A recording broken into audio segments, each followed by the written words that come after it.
నేను మోసపోయినా అని ఒక ఆడపిల్ల మా స్టూడియోకి వచ్చింది.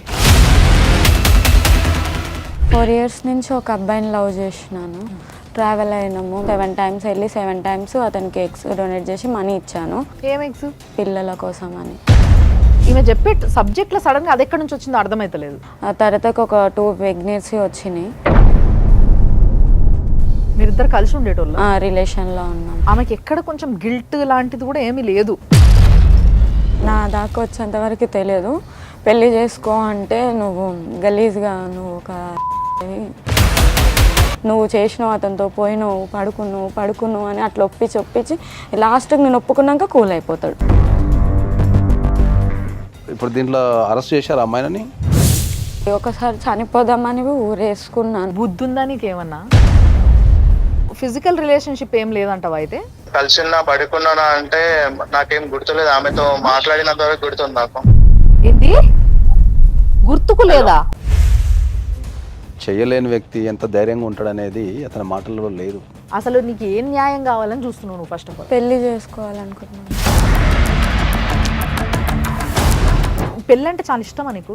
చంపినా కొట్టినా ఇంకొకసారి తప్పు చేసినా మళ్ళీ తప్పు చేయొద్దు. దీనికి కూడా ఏమైనా కౌన్సిలింగ్ కావాలంటారా సార్? అయితే ఇప్పుడున్న యూత్కి ప్రతి విషయంలో కౌన్సిలింగ్ కావాల్సిందే. సుమన్ టీవీ ప్రేక్షకులకి నమస్తే. లైఫ్ జర్నీ కార్యక్రమానికి స్వాగతం. Eko Tejas world class electric bike అతి తక్కువ ధరలోనే. నేను మోసపోయినా అని ఒక ఆడపిల్ల మా స్టూడియోకి వచ్చింది. మరి ఆమె ప్రాబ్లం ఏంది, అసలు ఏం జరిగింది, ఇవన్నీ మాట్లాడబోతున్నాం. అండ్ మనతో పాటు ఉన్నారు, మీ అందరికీ తెలుసు, చాలా సీనియర్ మోస్ట్ హైకోర్టు అడ్వకేట్ పూజారి నాగేశ్వరరావు గారు. సో ఆయన అడ్వైస్ మీద ఆయన సమక్షంలో జరగబోతున్న ఈ ప్రోగ్రామ్ ఆ అమ్మాయికి తప్పకుండా సొల్యూషన్ రావాలని కోరుకుంటూ మొదలు పెడదాం. సార్ నమస్తే. అమ్మ నమస్తే. ఏం పేరు? ధనలక్ష్మి. ధనలక్ష్మి. ఎక్కడి నుంచి వచ్చినావు నువ్వు? ఉప్పల్. అక్కడ మొత్తం ఫ్యామిలీ అందరు ఉంటారా? ఫ్యామిలీ అందరు రామంతపూర్లో ఉంటారు. నేను ప్రజెంట్ నాగోల్ బండ్లగూడలో ఉంటున్నాను. ఓకే. ఏంది అసలు నీ ప్రాబ్లం ఏంది? 4 years నుంచి ఒక అబ్బాయిని లవ్ చేసినాను. ట్రావెల్ అయినాము. ఆ అబ్బాయి నాకు ఒక షూటింగ్లో పరిచయము. ఓకే. జూనియర్ ఆర్టిస్ట్గా వెళ్ళినప్పుడు నువ్వు? జూనియర్ ఆర్టిస్ట్గా వెళ్తాను. ఓకే. ఆ అబ్బాయి నాకు మహేశ్వరం గడికోటలో షూటింగ్కి వెళ్ళినప్పుడు పరిచయం అయ్యాడు. ప్రపోజ్ చేశాడు. కొన్ని రోజులు బాగున్నాడు. ట్రావెల్ అయినాం. 4 years నుంచి ట్రావెల్ అయ్యకుండా అక్కడ తిరుపతికి, శ్రీశైలంకి అంతా తిరిగినాము. తిరిగిన తర్వాతకి మధ్యలో ఎగ్స్ డొనేట్ చేసిన. ఏం ఎగ్స్? ఇట్లా హాస్పిటల్కి వెళ్ళి ఎగ్స్ డొనేట్ చేస్తారు పిల్లల కోసం అని. ఎగ్స్ డొనేట్ చేసినావా? నా ఎగ్స్ తీసి వేరే వాళ్ళకి పెడతారు. నిజంగా చెప్పాలంటే ఎగ్స్ డొనేట్ చేయడం అనేది మంచి పద్ధతే సార్. చాలా మంది తల్లులు కాలేనోళ్ళు ఎవరైతే ఉన్నారో వాళ్ళకు ఒక ఆపర్చునిటీ, ఇది తప్పని కాదు. కానీ ఈమె చెప్పే సబ్జెక్ట్లో సడన్గా అది ఎక్కడి నుంచి వచ్చిందో అర్థమవుతలేదు. ఆ అబ్బాయికి మనీ అవసరం ఉన్నాయి. అయితే చెప్పాను అనమాట, నేను ఇలా మనీ వస్తున్నాయంట బావా, ఇలా చేయాలంట, మరి ఏమంటావు అంటే, సరే నాకు ఇష్టము, నువ్వు వెళ్ళి చేసి నాకు మనీ తెచ్చి ఇవ్వు అని చెప్పి తీసుకున్నాడు. నేను వెళ్ళి అతనికి మనీ తెచ్చి ఇచ్చేదాన్ని. అట్లా ఒక 7 times పంపించాడు. 7 times వెళ్ళి 7 times అతనికి ఎగ్స్ డొనేట్ చేసి మనీ ఇచ్చాను. ఒక ఎగ్ ఇచ్చినందుకు ఎన్ని పైసలు ఇస్తారమ్మని? ఒక్కొక్క దగ్గర 20,000-30,000 వరకు వస్తాయి. అవి అతనికి ఇచ్చేదాన్ని. ఆ తర్వాత ఒక 2 ప్రెగ్నెన్సీ వచ్చినాయి. మీరిద్దరు కలిసి ఉండేటోళ్ళు? రిలేషన్లో ఉన్నాము. అంటే ఒక్క దగ్గర వాళ్ళ ఇంటికి వెళ్ళి రిలేషన్లోనే ఉన్నాము. ఒక 2-3 రోజుల దాకా వాళ్ళ ఇంట్లోనే ఉంటాం. వాళ్ళ ఇంట్లో అంటే వాళ్ళ ఇంట్లో అందరు ఉంటారా? లేదు, వాళ్ళ మమ్మీ ఊరికి వెళ్తుంది. ఊరికి వెళ్ళినప్పుడల్లా నాకు ఫోన్ చేసి మమ్మీ ఊరికి వెళ్ళింది నువ్వు రా అని చెప్తే నేను వెళ్ళేదాన్ని. ప్రెగ్నెన్సీ వచ్చినప్పుడు చెప్పిన, వస్తే తీపిచ్చుకో, కొన్ని ప్రాబ్లమ్స్ ఉన్నాయి మనకి, వద్దు తర్వాతకు ఉంచుకుందాము. 21 years. ఇదంతా ఎన్ని సంవత్సరాలుగా జరుగుతుంది? 4 years నుంచి. 4 years నుంచి జరుగుతుంది. ఈ అమ్మాయి ఏజ్ ఇప్పుడు 21. మరి 21 years అయినప్పుడు అమ్మాయి మైనర్ కదా. మరి మీరు అబ్బాయిని కలిసినప్పుడు ఎంత ఏజ్ ఎంత అమ్మ మీది? 17-18 ఉంటుంది.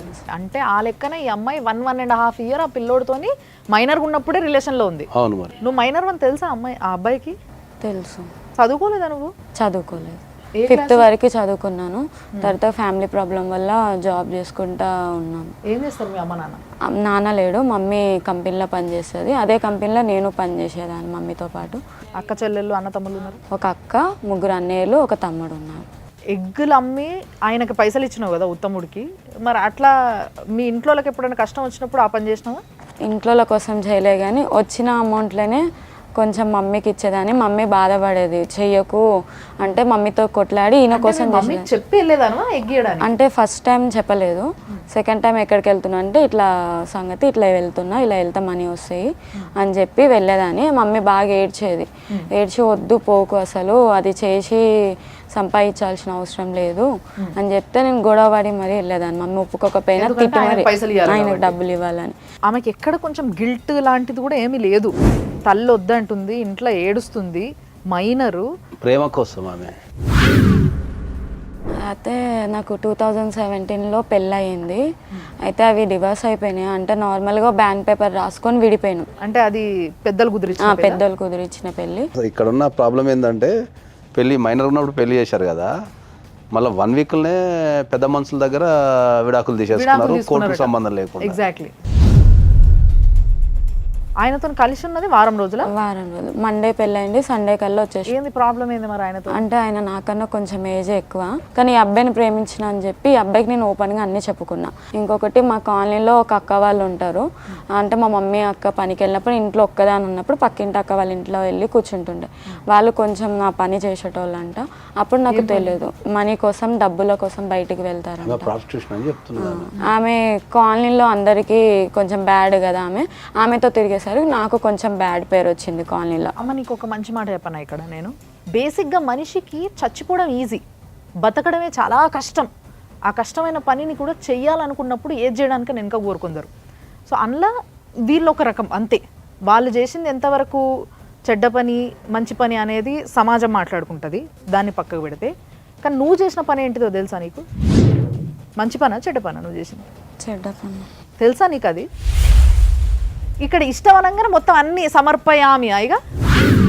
ఈరోజు ఎందుకు నువ్వు ఇంత బాధపడాల్సి వస్తుంది? ఇక్కడ వచ్చి ఎందుకు కూర్చోవాల్సి వస్తుంది? ఎందుకు అట్లా మాస్క్ కట్టుకోవాల్సి వచ్చింది? ఎందుకు కేసు వేయాల్సి వచ్చింది చెప్పు. నేను పోవడం వలన. ఆ తప్పు అన్న విషయం ఎప్పుడు తెలుసుకున్నావు? రీసెంట్గా తెలుసుకున్నా. నా దాకా వచ్చేంతవరకు తెలియదు. పెళ్ళి చేసుకో అంటే నువ్వు గలీజ్గా, నువ్వు ఒక మంచిగా కాదు, ఎవరు పడితే వాళ్ళ దగ్గరికి వెళ్ళిపోతావు, అందుకే నీ కాలనీలో బ్యాడ్ పేరు ఉంది అంటే. మా అక్క తీరు ఉన్న వాళ్ళతోని అక్కడ చెడ్డ పని ఏం చేయలే. అందరు చెడ్డగా మాట్లాడుకుంటే, నలుగురు చెడ్డగా మాట్లాడుకుంటే నేను చెడ్డదాని కాదు అన్నాక మా బావకి నాకు ఎఫ్ఐఆర్ కట్టిండు. ఇంకా ఎవరి తమ్ముడు అన్న ఎవరికి కట్టినా ఎఫ్ఐఆర్ కట్టేస్తాడు. లేదు బావ అంటే లేదు, నేను ఒప్పుకోవాలి. దాన్ని ఒప్పుకున్నంత వరకు నువ్వు చేసినావు, అతనితో పోయినావు, పడుకున్నావు అని అట్లా ఒప్పించి లాస్ట్కి నేను ఒప్పుకున్నాక కూల్ అయిపోతాడు. సరే బాబు నువ్వు ఏదనుకుంటే అది, సరే నేను పడుకున్నా అంటే పడుకున్నా, వదిలే అనగానే నువ్వు పడుకున్నాను ఒప్పుకున్నావు కదా వదిలేస్తా అని చెప్పి వదిలేస్తాడు. అట్లా చేసినప్పుడు అది శాడిజం అని అర్థమైంది నీకు? కానీ వదులుకోలేకపోయినావా? ప్రేమనా చంపుకోలేకపోయినావా? 2 ప్రెగ్నెన్సీ అయినాక నా వల్ల. కానీ అతను ఏమంటాడు, ఫస్ట్ ప్రెగ్నెన్సీ ఎవరో పైన నెట్టేస్తాడు. ఇప్పుడు అమ్మాయి కంప్లైంట్ ఇచ్చింది ఏమన్నా? కంప్లైంట్ ఇచ్చాను నాగోల్ పిఎస్లో. ఒకసారి అది ఆ కాపీ.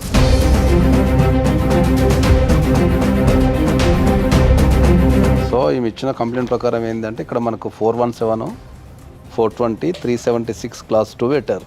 ఇప్పుడు దీంట్లో అరెస్ట్ చేశారు అమ్మాయిని? లేదు సార్, అరెస్ట్ చేద్దామని ఇంటికి వెళ్ళేసరికి పారిపోయి ఫోన్ స్విచ్ ఆఫ్ చేసుకుని 4 రోజులు కనిపించలే. బెయిల్ తీసుకున్నాక 2 వీక్స్లో పోలీస్ స్టేషన్కి రావాలి అంటే వచ్చి మాట్లాడారు. పెద్ద మనుషుల్లో కూర్చొని మాట్లాడదామని చెప్పి అన్నారు. మేము వాళ్ళు వెళ్ళాము గరికోటకి, ఎక్కడ పరిచయం ఏంటో అక్కడికి వెళ్ళాము. కానీ ఏం మాట్లాడలే. ఆ రోజు ఎవరో చనిపోయారని వెళ్ళిపోయారు. తర్వాత మొన్న రీసెంట్గా వెళ్ళాను గురువారం రోజు. వెళ్తే అక్కడికి వెళ్ళి మాట్లాడినాక వాళ్ళ మమ్మీ ఆ అబ్బాయి కలిసి కొట్టారు. నన్ను. ఏం పేరు ఇంత పిల్లగాంది? మణికంఠ. వాళ్ళ అమ్మ అంటుంది, కేసు పెట్ట ముందుకు నువ్వు నా ఇంటికి వచ్చి కూర్చుంటే పెళ్లి చేసేదాన్ని. ఇప్పుడు కేసు పెట్టి మా ఇజ్జత్ తీసినావు, నేను ఎట్లా పెళ్లి చేయాలి, చెయ్యము, నువ్వు గలీజ్గా అది ఇది ఇంతమందితో పోతావంట అది ఇది అని చెప్పి వాళ్ళ అమ్మ గలీజ్గా మాట్లాడేసి. ఇగో తప్పు అయిపోయింది, నేనే తప్పు చేసిన, ఇక నీ కొడుకుతో అన్నందుకు నాదే తప్పు అని ఒప్పుకొని నిన్ను బతిన్లాడుకుంటే, నీ కాలు పట్టుకుంటే నువ్వు పెళ్లి చేస్తావు అంటే అదే పని, సేమ్ అదే సిచ్యువేషన్ నీ ఇంట్లో నీ బిడ్డకి నీకు వస్తే కూడా అట్లే ఉంటావా? మీరు కూడా పోయి వాళ్ళ ఇంటికి పోయి కాలు పట్టుకుంటారా? అలాది జనరల్గా అమ్మా ఇప్పుడు నీకు ఎఫ్ఐఆర్ చేశారు, దీన్ని ఎప్పుడు 05/08/2024లో చేశారు. అందరికీ చెప్పేది ఏంటి అంటే ఇట్లాంటి కేసులలో ఎఫ్ఐఆర్ చేసిన తర్వాత యాంటిసిపేటరీ బెయిల్ వేసుకునే అవకాశం ఉంటుంది ఆపోజిట్ పార్టీకి. ఎవరైతే తప్పు చేసినో వాళ్ళకు బెయిల్ వేసుకునే అవకాశం ఉంటుంది. ఆ బెయిల్ వేసినప్పుడు ఏంది అంటే కంపల్సరీ పోలీస్ వాళ్ళు మీకు చెప్పాలా, ఈ కేసులో పలానా వ్యక్తి బెయిల్ వేసుకున్నాడు అని చెప్పి మీ అబ్జెక్షన్స్ ఏమున్నాయో కోర్టుకు వివరించాలా. చెప్పిండు సార్, సిఐ సార్ నాకు చెప్పిండు బెయిల్, అతను హైకోర్టుకి బెయిల్ కోసం వెళ్ళాడమ్మా. సిఐ సార్ చాలా సపోర్ట్ ఉన్నాడు నాకు. మరి బెయిల్ కోసం వెళ్ళినప్పుడు నువ్వు ఒక అడ్వకేట్ని నియమించుకొని ఆ బెయిల్ అపోజ్ చేయాలి కదా మీరు వెళ్ళి. సార్ ఏం చెప్పాడంటే అతని దగ్గరికి ఏమన్నా ప్రూఫ్స్ ఏమైనా ఉన్నాయని అంటే నా ఫొటోస్, అతను నన్ను 5 కోట్లు అడిగినది రికార్డింగ్ పంపిస్తే 5 కోట్లు అడిగిందా? పెళ్లి చేసుకోవా బావా, నేను ఏం తప్పు చేసినా చెప్పు, నేను ఏమైనా తప్పు చేసి ఉంటే నన్ను చంపేయనివి అన్నా మేడం. అన్నాక ఏం కావాలి నీకంటే నాకు ఒక 5 కోట్లు నేను పెళ్లి చేసుకుంటా అన్నాడు. పెద్ద అందగాడు ఉత్తముడు, కోట్లు సంపాదిస్తాడు, పెళ్ళాన్ని నెత్తిన పెట్టుకొని చూస్తాడని చెప్పేసి ఆయనకంటే ఇంకా 5 కోట్లు కావాలట. ఆయనకి ఇంటెనకల ఒక అమ్మాయి ఉంటుంది, వరుసకి పిన్ని అవుతుంది అని అంటారు. చాలామంది అమ్మాయిల దగ్గరికి వెళ్తాడు. వెళ్ళినప్పుడు నేను రిలేషన్లో ఉన్న తర్వాతకి నాకు ఫస్ట్ ప్రెగ్నెన్సీ పోయిన తర్వాతకి నాకు ఫొటోస్ చూపించిండు అతను, వీడియోస్, వాళ్ళిద్దరు రిలేషన్లో ఉన్న వీడియోలు నాకు చూపించాడు. అంటే వాళ్ళిద్దరు కలిసి ఉన్న వీడియోలు, నా వీడియో తన దగ్గర ఒకటి ఉంటుంది, ఫొటోస్ అయినా ఏవైనా నా ప్రూఫ్స్ నేను అతను కలిసి అవన్నీ చూసి కూడా ఆయన ఎట్లా ప్రేమించబుద్ధి అయిందమ్మా? అసేం పుట్టలే కలిగింది. ఒకసారి చనిపోదామని ఊరేసుకున్నాను. ఓహో, అసేం పుడితే చీదలు పుడితే మనం చచ్చిపోవాలనా? ఊరేసుకున్నాను, కానీ మళ్ళా అమ్మ వాళ్ళ అమ్మకు కొంచెం బుద్ధి ఉందా నీకేమన్నా? ఊరేసుకున్నాడు ఏందమ్మా? ఏం మాట్లాడుతున్నావు? తలుండి మాట్లాడుతున్నావా లేక మాట్లాడుతున్నావా? ఏ తలకాయ ఉన్నదా లేదా? అసలు ఎటు పోతుంది సమాజం? ఏంది సార్ ఇది? తోడు కోసం ఒక ఆసరా కోసం ఎదురు చూసింది. ఆ తోడు ఆసరా ఏదైతుందో ఆ పరిచయమైన కొత్తలో ఆ వ్యక్తి చూపించడం ద్వారా అటాచ్మెంట్ అయిపోయింది. ఓవర్ ద అటాచ్మెంట్ అయిపోయిన తర్వాత మెల్లమెల్లగా అతని యొక్క కలర్స్ కానీ లేకపోతే అతను బిహేవ్ చేసే విధానం బయటపడుకుంటూ వచ్చింది. ఈమె కాంప్రమైజ్ అయిపోయింది. ఈ కేసు కూడా అమ్మ మీరు దీని ప్రకారం అయితే మీరు రాసిన దాని ప్రకారం అయితే పోలీస్ వాళ్ళు చెక్ చేసుకోవాలి. ఇది మీరు మైనర్గా ఉన్నప్పుడు చేశారా లేకపోతే మేజర్ అయినప్పుడు చేశారా అనేది ఒక చెక్ చేయాలి కంపల్సరీ దీంట్లో. దాని తర్వాత అబార్షన్కి సంబంధించిన ఏ సెక్షన్ కూడా దీంట్లో రాలేదమ్మా. అబార్షన్ అనేది దాంట్లో మెన్షన్ చేయలేదంటే నాకు డౌట్ వస్తుంది సార్. అబార్షన్ సెక్షన్ వేస్తే పెద్ద శిక్ష ఏమైనా పడే అవకాశం ఉందా సార్? అబౌట్ 10 years కదా అది కూడా. ఓ, ఒక అమ్మాయిని ఏ కారణం చేతనైనా బలవంతంగా ఆమెకి ఇష్టానికి వ్యతిరేకంగా కనుక అబార్షన్ ఎవరు చేయించినా వాళ్ళకి 10 years జైలు శిక్ష. ఇప్పుడు ఆయన బెయిల్ వేసుకున్నప్పుడు ఈమె కంపల్సరీ అపోజిషన్ చేయాలి. బెయిల్ని చేయకుండా పోలీసు వాళ్ళ మీద ఆధారపడ్డారు కాబట్టి కోర్టు ఈమె వాదనలు వినకుండా అతను చెప్పింది నిజమేన అనుకొని బెయిల్ ఇచ్చే అవకాశం ఉంది కాబట్టి బెయిల్ ఇచ్చి ఉండొచ్చు. దీంట్లో పోక్సో ఉందా లేదో చూడాలా, అది చూడాలా. తర్వాత మీ అబార్షన్ సెక్షన్స్ రాలేదు దీంట్లో. సో డెఫినెట్లీ మీరు మళ్ళీ కోర్టుని అప్రోచ్ అయితే ఈ సెక్షన్స్ అని పెట్టే అవకాశం ఉంటుంది, మళ్ళీ అరెస్ట్ చేసే అవకాశం కూడా ఉంటుంది. హలో హలో, మణికంఠనా నాతో మాట్లాడేది? అవునండి. నేను సుమన్ టీవీ నుంచి మాట్లాడుతున్నా అండి. చెప్పండి. ఈ అమ్మాయి ధనలక్ష్మి మా స్టూడియోకి వచ్చింది. ఓకే. ధనలక్ష్మి తెలుసా మీకు? తెలుసు. ఎట్లా తెలుసు? ఆమె షూటింగ్ లో పరిచయం అయింది. ఓకే. ఫ్రెండ్ లేక పరిచయం అయింది. నిన్న మొన్న మొత్తం నాది స్వైల్ చేసి ఇట్లా అదే మేనేజ్ చేసి నా పైన కేసు పెట్టింది PS లో. సార్ తో మాట్లాడినాము, కేసు అదే సార్ దగ్గర మాట్లాడినాక అయిపోయింది. తర్వాత వాళ్ళ ఊర్లోకి వచ్చింది, అందరిని తీసుకున్న రోడ్ల పైన ఇట్లా పైసలు ఇస్తే వస్తారు కదా బౌన్సర్ ఫీల్డ్ ఉన్న వాళ్ళు, వాళ్ళ ఫ్యామిలీని తీసుకురాకుండా బయట సిల్లలను తీసుకొచ్చి లొల్లి చేసి రచ్చ చేసింది ఊర్లో. అంటే లైన్ వైజ్ గా చేస్తున్నామంట. PS తో అయితే PS పోయింది, అక్కడ ఏం జరగలే అని చెప్పి ఊర్లోకి వచ్చి రచ్చ చేసింది. ఇప్పుడు లాస్ట్ కి ఇప్పుడు మీది మిగిలిందని చెప్పి మీ దగ్గరికి వచ్చింది ఆమె. ఎందుకు పాపం మరి ఆమెకి ఏం అవసరం అట్లా నీ ఎంబడబడి రచ్చ చేసేది? అవును, ఇప్పుడు ఇష్టపడినప్పుడు లవర్స్ ఉన్నప్పుడు నేను కూడా ఇష్టపడాలి కదా. మేము ఫ్రెండ్ లేకుండా ఆమె 2 years అయింది నాకు పరిచయమే అంతే. ఆమె ఇప్పుడు షూటింగ్ లో పరిచయం. ఆమె ఫిజికల్ రిలేషన్షిప్ ఏం లేదంటావా అయితే? ఇప్పుడు నేను ఆమెతో కలిసిన్నా పడుకున్నానా అంటే నాకేం గుర్తులేదు. ఆమెతో మాట్లాడినంత వరకు గుర్తుంది నాకు. ఏంది గుర్తుకు లేదా? గుర్తుకు లేకపోవడం ఏంది? ఏం మాట్లాడుతున్నావు? ఇప్పుడు ఈమె కేసు పెట్టినప్పటి నుంచి మొత్తం పిచ్చర్ అయిపోయినా. మా వాళ్ళంతా హాస్పిటల్ ఉన్నారు, మా మమ్మీ పేషెంట్ అయిపోయింది, మా అక్క హాస్పిటల్ ఉంది. ఇప్పుడు ప్రస్తుతానికి నేను కూడా బేబీ షుగర్ చెక్ చేయించుకుని వచ్చిన హాస్పిటల్ ఉన్నా. మణికంఠ, నీకు ఒక మాట చెప్తా, వింటావా ఒక్కసారి? చెప్పండి. ఆ అమ్మాయి మా దగ్గరకు వచ్చి చెప్పింది మీరిద్దరు 4 years రిలేషన్షిప్ లో ఉన్నారని. 4 years నేను ఎక్కడ పరిచయం అయింది ఏమో అక్కడ ప్రూఫ్ ఉంటుందిగా. మణికంఠ, ఆ అమ్మాయికి 2 సార్లు నువ్వు అబార్షన్ చేయించినవని చెప్తుంది.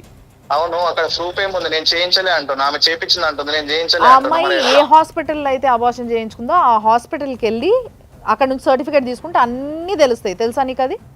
తెలుసు, అక్కడ నా సైన్ ఉందా, నా ఫోటో ఉందా, నేను ఏమైనా డబ్బులు ఇచ్చినా ఆ ప్రూఫ్ ఉందా అడిగిరా మరి ఆమెకి? అన్ని ప్రూఫ్లు నేను తీసుకుంటా, అది కాదు ఇక్కడ ప్రాబ్లము. నేను ఫస్ట్ అడిగిన దానికి మీకు ఆన్సర్ చెప్పండి మీరు. ఎందుకంటే నేను ఒక వైపు నుంచి అడిగి మాట్లాడతలేను, మీ వైపు కూడా నేను ఫోన్ చేసి అసలు ఏంది అని అడిగిన. నేను అర్థమవుతుందా? సరే, 1 minute లో మీకు కాల్ చేస్తా, లైన్ లో ఉంటే ఒక కాల్ చేసుకొని మీతో మాట్లాడతాను. ఎందుకు, ఎవరినన్నా సాక్షిని తీసుకొస్తావా? లేదు, ఒక్క నిమిషం ఉండండి. తీసుకో. సో సార్, బేసిక్గా మణికంఠ మాట్లాడిన విధానం మీరు విన్నారు. మణికంఠ అంటున్నది ఏంది అని అంటే, ఆమె దగ్గర ఏమైనా ప్రూఫ్స్ ఉన్నాయా, 4 years నుంచి నేను రిలేషన్షిప్లో ఉన్నట్టు ప్రూఫ్స్ ఉన్నాయా, నేను అబార్షన్ చేయించినట్టు ప్రూఫ్స్ ఉన్నాయా, నేను ఆమెతో కలిసి ఉన్నట్టు ప్రూఫ్స్ ఉన్నాయా, నాకు గుర్తుకు లేదు, నేను మర్చిపోయినా. అది 100% అయితే చెప్పే విధానం అయితే అది కాదు, 100% అయితే అది స్కిప్పింగ్. అది ఎందుకంటే చేయలేని వ్యక్తి ఎంత ధైర్యంగా ఉంటాడనేది అతని మాటల్లో లేదు. ఆ అమ్మాయికి నాకు ఖచ్చితంగా ఏ రకమైన రిలేషన్షిప్ లేదు, నేను ఓన్లీ ఫ్రెండ్షిపే మెయింటైన్ చేసినా చెప్పగలిగే ధైర్యం దమ్ము అయితే నాకు లేదు, ఫస్ట్ పాయింట్.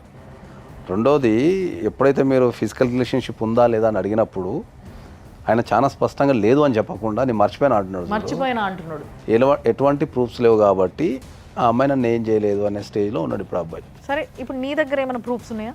నా దగ్గర అన్నీ ఆయన దగ్గరనే ఫోన్లో, నేను వాళ్ళ ఇంటికి వెళ్ళింది, తిరుపతికి వెళ్ళింది అయినా, ఎక్కడికి వెళ్ళినైనా ఫొటోస్ వీడియోస్ అన్నీ ఆయన ఫోన్లోనే ఉంటాయి మేడం. నా దగ్గర అంటూ ప్రూఫ్స్ ఏం లేవు. పైసలు ఇచ్చినట్టు ప్రూఫ్ ఏమైనా ఉందా నీ దగ్గర? పైసలు అంటే నేను 50,000 చీటీ వేసినప్పుడు అక్క వాళ్ళు 30,000 అతనికి కొట్టారు. ఏదున్నా క్యాష్ పరంగానే ఇంటికి వచ్చి తీసుకునేటోడు. రీసెంట్గా వాళ్ళిద్దరు కలిసి పబ్కి పోయినరు. పబ్కి పోయినప్పుడు చాలా క్లోజ్గా మూవ్ అవుతున్నారు ఆ వీడియోలో. నేను ఆల్రెడీ చూసిన ఆ వీడియో. సో అలాంటి ఒక ప్రూఫ్ తప్పితే వేరే ప్రూఫ్లు ఏం లేవు మీ దగ్గర. బట్ అమ్మాయి మాత్రం నేను మోసపోయినా అని చెప్పి కేసు పెట్టింది. సో ఇప్పుడు ఈ కేసుని ఫర్దర్గా మీరు చెప్పిన సెక్షన్స్ ప్రకారం మళ్ళీ దాన్ని కొంచెం సవరించి రీకన్స్ట్రక్షన్ చేయొచ్చు అది, ఎందుకంటే ఎఫ్ఐఆర్ స్టేజ్లో ఉంది కాబట్టి డెఫినెట్లీ దాన్ని రీకన్స్ట్రక్షన్ చేసే అధికారం ఉంది. అట్లా రీకన్స్ట్రక్ట్ చేసి కేసు పెట్టిన తర్వాత అక్కడికి పోయిన తర్వాత కూడా ఈ టాపిక్ వస్తుండొచ్చు కదా సార్? డెఫినెట్లీ ప్రూఫ్ల సంగతి, ఆ పిల్లోడు మాట్లాడే విధానం చూస్తుంటే అర్థమైంది. డెఫినెట్లీ ఎప్పుడైతే ఏమైందంటే ఈ హీనస్ క్రైమ్స్ జరిగినప్పుడు ప్రాపర్టీ సీజ్ చేస్తారు. ఓకే, ఆ మొబైల్ని తీసుకెళ్ళి మనకు ఎఫ్ఎస్ఎల్ పంపిస్తారు. ఆ ఎఫ్ఎస్ఎల్ నుంచి మొత్తం డేటా అంతా డౌన్లోడ్ చేస్తారు. ఓకే, డౌన్లోడ్ చేసి దాంట్లో చాటింగ్ ఏం జరిగింది, ఏమేమి ఫోటోలు ఉన్నాయి, ఏమేమి వీడియోలు తీసుకున్నారు, ఇవంతా ఎగ్జామినేషన్ చేసి దాన్ని కోర్టులో సబ్మిట్ చేస్తారు. ప్రస్తుతానికైతే ఏం ప్రూఫ్ లేదు మన ముందు అనుకోండి. If this is a case, ఏం జరుగుతుంది అసలు? ఈ పిల్లకి న్యాయం జరుగుతుందా? డెఫినెట్లీ జరుగుతుంది, ఎందుకంటే వాళ్ళకు ప్రైమా ఫీస్ ఉంది కాబట్టి 376 Clause 2 పెట్టారు. ఈ కేసులో ఏంటంటే ఎఫ్ఐఆర్ చేశారు. ఎఫ్ఐఆర్ చేసిన తర్వాత అబ్బాయి పారిపోయాడు. ఎఫ్ఐఆర్ అయిందనే విషయం తెలిసి అబ్బాయి పారిపోయి ఆయన బెయిల్ అప్లై చేసుకునే హక్కు ఉంది కాబట్టి బెయిల్ అప్లై చేసుకున్నాడు. ఎప్పుడైతే అబ్బాయి బెయిల్ వేసుకుంటాడో ఆ బెయిల్ వేసుకున్నప్పుడు ఈ అమ్మాయి వెళ్ళి అపోజ్ చేయాలి కోర్టులో. బెయిల్ రిజెక్షన్ పిటిషన్ వేసేసుకొని ఈ అబ్బాయికి బెయిల్ ఇవ్వకండి, నాకు అన్యాయం జరిగింది, నాకు ఇది జరిగింది అని చెప్తే కోర్టు పరిశీలిస్తుంది, వీళ్ళ వాదన కూడా వింటుంది. ఈ పిటిషన్లో కనుక ఆమె బెయిల్ అపోజ్ చేసి ఆ బెయిల్ అపోజిషన్లోనే నాకు ఈ సెక్షన్లో కూడా రాలేదు అంటే ఆయన బెయిల్ రాకపోవు. Okay okay. ఎప్పుడైతే బెయిల్ రాదో ప్రజల్లోకి వస్తారు కాబట్టి చాలామంది పెళ్లి చేసుకోవడం కానీ లేకపోతే జైలుకి వెళ్ళి నిరూపించుకోవడం కానీ జరుగుతుంటుంది. ఓకే. దీంట్లో ఒకవేళ ఏమో చెప్పిన దాని ప్రకారం కనుక వీళ్ళు రిలేషన్షిప్లో ఉన్న టైం కనుక మైనర్ అయి ఉంటే ఇది చాలా పెద్ద కేసు అవుతుంది. ఓకే. మళ్ళీ బెయిల్ అప్లై చేసుకోవాలి, అప్పుడు మళ్ళీ అపోజ్ చేయొచ్చు. లేకపోతే ఆ సెక్షన్ యాడ్ అయింది అనుకో డైరెక్ట్ అరెస్ట్ చేసే అధికారం పోలీస్ వాళ్ళకు ఉంటుంది. చాలా పెద్ద కేసు అవుతుంది నువ్వు మైనర్గా ఉన్నప్పుడు ఆ అబ్బాయి నిన్ను కలవడం వల్ల అనేది కూడా చాలా స్పష్టంగా చెప్పిండు. మరి ఇక్కడ కేసు పెడతావా? అసలు నీకు ఏం న్యాయం కావాలని చూస్తున్నావు నువ్వు? ఫస్ట్ ఆఫ్ ఆల్ పెళ్లి చేసుకోవాలనుకుంటున్నాను సార్. పెళ్ళి అంటుంది సార్. పెళ్ళి అని అయితే మనం ఎవరినైతే బలవంతం చేయలేం కదా. చట్టపరంగా తప్పు చేస్తే శిక్షించే అధికారం అయితే కోర్టుకు ఉంటుంది. అంటే ప్రేమకి అర్థం తెలియకపోవడం వల్ల అవుతుందంటారా ఇదంతా? ప్రేమకు అర్థం తెలియకపోవడం అనొద్దు కానీ వాళ్ళకి ఇంకేమైనా బాధ్యత రహితమని చెప్పచ్చు మనం. అంటే ఫ్యూచర్ మీద సరైన అవగాహన లేకపోవడము. ఎగ్జాక్ట్లీ. దీనికి కూడా ఏమైనా కౌన్సిలింగ్ కావాలంటారా సార్? అయితే ఇప్పుడున్న యూత్కి ప్రతి విషయంలో కౌన్సిలింగ్ కావాల్సిందే. ఎగ్జాక్ట్లీ. అది పెళ్లి విషయమైనా, కెరీర్ అయినా, ప్రేమ విషయమైనా, అది మంచా తప్ప చెడ అనేది చెప్పుకోలేకపోతున్నారు కాబట్టి దానికి కౌన్సిలింగ్ అనేది నేను ఎప్పుడు ప్రిఫర్ చేస్తాను. ఈ అమ్మాయి ఫ్రెండ్ ఒక అమ్మాయితోని మాట్లాడడానికి ట్రై చేస్తున్నాం మేము. సో ఒక్కసారి చూద్దాము. హలో హలో జాన్వి, నిన్న ఒక క్వశ్చన్ అడుగుతా నేను. చెప్పండి మేడం. ఇప్పుడు వీళ్ళని చూసినావు కదా, జనరల్ గా ఇద్దరు ప్రేమించుకుంటున్నారట. అమ్మాయి చెప్తే తెలిసింది నీకు, దానికి ముందు నుంచే వీళ్ళు ప్రేమలో ఉన్నారు. ఉన్నారు మేడం. సో వీళ్ళిద్దరు కలిసి తిరిగితే క్లోజ్ గా తిరగడం, ఇవి చూసినావు నువ్వు? ఎట్లా, ఏ విధంగా నువ్వు కన్ఫర్మ్ చేసుకున్నావు వీళ్ళిద్దరు లవర్స్ అని? వాళ్ళు పరంగా కూడా ఇంటికాడ చేసుకున్నారు మేడం. నీకెట్లా తెలిసిందమ్మా అది? తెలుస్తాయి కదా మేడం ఇంటి దగ్గర ఉంటే. సో ఇద్దరు చాలా క్లోజ్ గా కలిసి తిరగడము, ఒక ఇంటికి ఒకరు పోవడం అనేది నువ్వు చూసినావు? చూసిన. ఓకే. సో ఇప్పుడు మరి ఆ పిల్లోడు పెళ్లి చేసుకోని అంటుండంట కదా, పెళ్లి చేసుకోను, నాకు 5 కోట్లు ఇస్తే చేసుకుంటా అని చెప్పేసి రికార్డింగ్ కూడా ఉంది మేడం. ఎందుకు చేసుకోవు ఏంటి, నాకేం తక్కువ అని చెప్పేసి అంటే, నాకు 5 కోట్లు ఇస్తే నేను పెళ్లి చేసుకుంటా అని చెప్పేసి అన్నాడు. సో మరి నువ్వేమన్నా ఫ్రెండ్ గా ఏమన్నా మాట్లాడినావా పిల్లోడితోని, ఎందుకు ఇట్లా చేస్తున్నావు ఏమని అని? చేస్తేనేమో ఈ అమ్మాయి క్యారెక్టర్ మంచిది కాదు అది అని చెప్పేసి అంటున్నాడు. అంటే ఇప్పుడు నాకు 3 సంవత్సరాల నుంచి తెలుసు మేడం. ఆ అమ్మాయి మంచిది కాదంటే నాకు ఏదో ఒక రోజు నాకు అనిపిస్తుంది కదా ఈ అమ్మాయి మంచిది కాదని. అలాగే ఏం లేదు, ఆ అబ్బాయి ఎలా తప్పించుకోవాలి అని చెప్పేసి మాత్రమే చూస్తున్నారు. వాళ్ళ ఇంటికి వెళ్ళి అడగడం అయింది, తర్వాత పంచాయతీ పెట్టడం అయింది, మళ్ళీ ఆ అబ్బాయి కాల్ చేసి తిట్టడం అయింది. ఇదంతా కూడా కొంతమంది చూస్తుండగానే, కొన్ని సాక్ష్యాలు ఉండంగానే జరిగినాయి అయితే? జరిగినాయి మేడం. ఓకే ఓకే అమ్మా, థ్యాంక్ యూ. జాన్వి మాట్లాడింది విన్నాం మనం.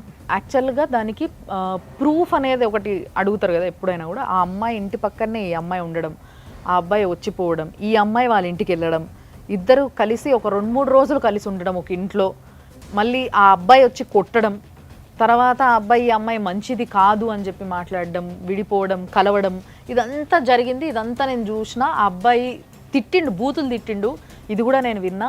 అండ్ ఆ అబ్బాయి నిన్ను నాకేం తక్కువ, నన్ను ఎందుకు పెళ్లి చేసుకోవు అంటే 5 కోట్లు ఇస్తే చేసుకుంటా అన్నది రికార్డింగ్ కూడా ఉంది అని జాన్వి చెప్పడం జరిగింది యాజ్ అ ప్రూఫ్. సో ఇప్పుడు ఇది ప్రూఫ్ కింద తీసుకొచ్చా, చెల్తుందా? డెఫినెట్లీ వెళ్తుంది. ఇప్పుడు ఎందుకంటే వాళ్ళిద్దరి మధ్య రిలేషన్షిప్ ఉన్నదనేది అయితే వాస్తవం 100%. సో పెళ్లి చేసుకోవడానికి ఏంటంటే ఇప్పుడు ఆమె లెక్క ప్రకారం లాంగ్ రిలేషన్షిప్ ఇది. లాస్ట్ 4 years అని ఈమె చెప్తుంది, 2 years అని ఆయన చెప్తున్నాడు. అది ఇన్వెస్టిగేషన్లో తేలుతుంది, కానీ రిలేషన్షిప్ అయితే ఉంది డెఫినెట్లీ. నువ్వు ఫైట్ చేయడానికి రెడీగా ఉంటే ఆ అబ్బాయికి కరెక్ట్గా శిక్ష అయితే పడుతుంది.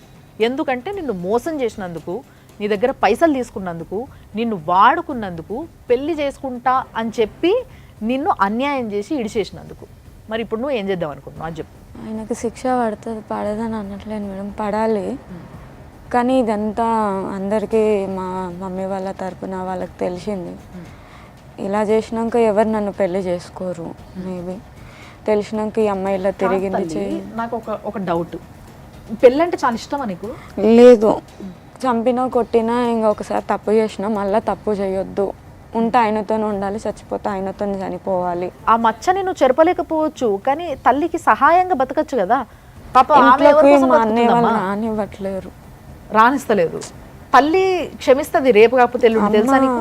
అమ్మ మాట్లాడుతుంది, అక్క మాట్లాడుతుంది. అన్న వాళ్ళు అసలు ఇంటి ముఖాన్ని మేము వస్తే వెళ్ళిపోతామని అమ్మని బెదిరిస్తున్నారు. తమ్మునికి కొంచెం హెల్త్ బాగుండదు, అమ్మ వాని వల్ల కొంచెం వెనక స్టెప్ వేస్తుంది, కానీ లేకపోతే అమ్మ అసలు ఉండదు నేను లేనిది. అంటే ఎప్పుడు ఒక ఆడపిల్ల ఒకరిపైన ఆధారపడే బతుకుతుందా? లేదు. సొంతగా బతకలేవా? కాళ్ళపైన నిలబడలేవా? బతుకు. నువ్వు తప్పు చేయలేదని నిరూపించలేవా? చేపిస్తా. శిక్ష పడేదాకా పోరాడలేవా? పోరాడతా. నీ జీవితం నువ్వు ఒక గాడిలో పెట్టుకొని మంచి సంపాదించుకొని తల్లి కోసం కొంచెం ఆలోచించి, లేదు నేను మళ్ళీ తప్పు చెయ్యనని చెప్పి తిరిగి బతిలాడుకొని ఇంటికి పోలేవా? పోగలుగుతా, కానీ మా అన్న వాళ్ళు ఇలాంటివన్నీ తెలిస్తే ఫస్ట్ ఆఫ్ ఆల్ చంపేస్తారు. ఇంకా తెలియదు ఇవన్నీ ఇంకా వాళ్ళకి, అమ్మకి, మా అక్కకి, మా అక్క వాళ్ళ హస్బెండ్కి. కేసు పెట్టినట్టు తెలియదు, నువ్వు ఇవాళ ఇక్కడికి వచ్చి నువ్వు తెలియకుండా ఉంటుంది అనుకుంటున్నావు? ఒకరి ద్వారా, వాళ్ళ ఫ్రెండ్స్ ఎవరి ద్వారానో ఏదో ఒక విధంగా అయితే తెలుస్తుంది కదా. తెలుస్తుంది. మరి అప్పుడు ఏం చేద్దాం అనుకుంటున్నావు? వాళ్ళు ఏం చేస్తారో దానికి నేను స్టాండ్ అయి ఉందాం అనుకుంటున్నాను. ఏదైనా కూడా నువ్వు చనిపోవాలనే ఆలోచనని ఫస్ట్ చంపేయి. ఎందుకంటే నీకు 21 years ఏజే ఉంది, నువ్వు చెప్పిన దాని ప్రకారం 21 years ఏజ్లోనే నువ్వు ఏదైతే జీవితాన్ని అనుభవించాలనో అంత అనుభవించేసినావు, మానసికంగా కానీ సామాజిక పరంగా కానీ అన్ని రకాలుగా. సో నువ్వు ధైర్యంగా ఉండి నువ్వు పోరాడితేనే. ఇప్పుడు ఈ ప్రోగ్రాం పెట్టిన కాన్సెప్ట్ ఏంటి అంటే, నీ లెక్క నీలాగా ఎవ్వరు కూడా మోసపోవద్దు అనే ప్రోగ్రామే ఇది. సో నీతో ధైర్యంగా నువ్వు ఈ ప్రోగ్రాంకి వచ్చి నేను చనిపోతా, నేను అది చేస్తా, ఇది చేస్తా అనడం అయితే 100% తప్పది. నీకు చట్టపరంగా ఏమన్నా కావాలంటే చెప్పు, నేను సుప్రీంకోర్టు వరకు నిలబడతా.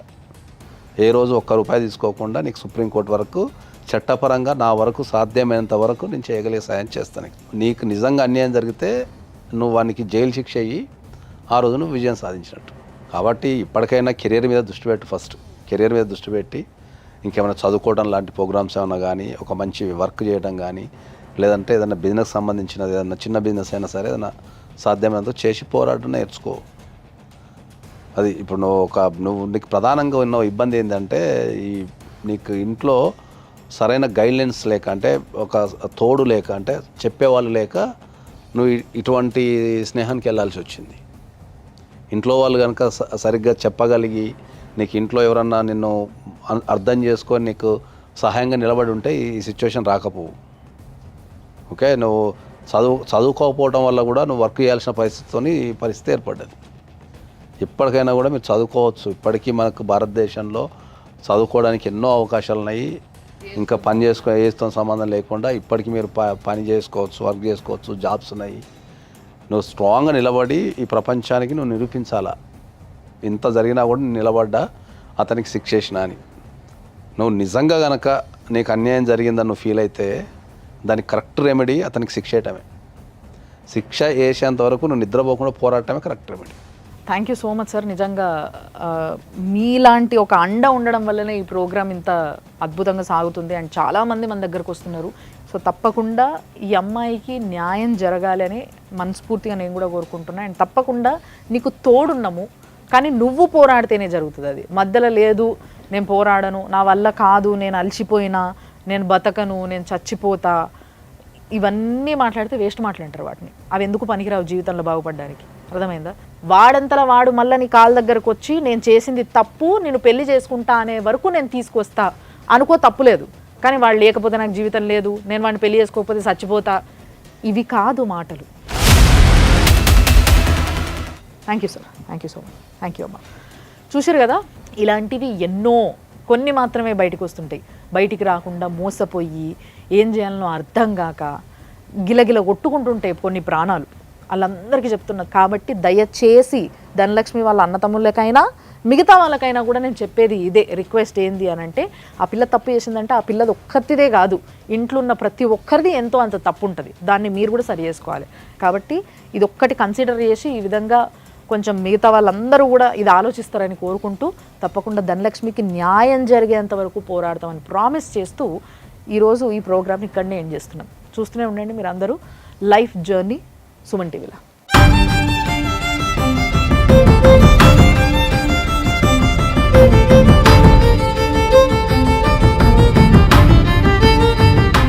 Anchors dress courtesy sari house, OU colony, Shaikpet, Hyderabad.